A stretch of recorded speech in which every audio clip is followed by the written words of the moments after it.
Alright, boys, here we go. Loading up pilot training flight simulator. This is about to be epic. Or a total disaster. Probably the second one. Wait, why is Roblox installing something random? Bro, my computer's about to catch fire, I can feel it.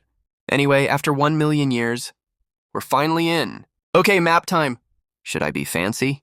Nah, straight to Greater Rockford. The classic, the OG, the only map I ever crash on. Perfect.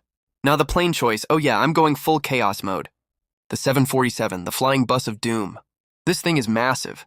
No way I'm landing it, but hey, we're here for the vibes. Taxiing to the runway like I actually know what I'm doing. Spoiler, I don't. Okay, lined up. Engines roaring. And we are off!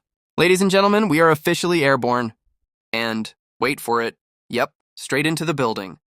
That was record speed. Not even 30 seconds in the sky. Beautiful. Reset character, because clearly I'm a professional pilot. But you know what? Nah, forget it. Rage quit time. Shutting it down, ending the video right here.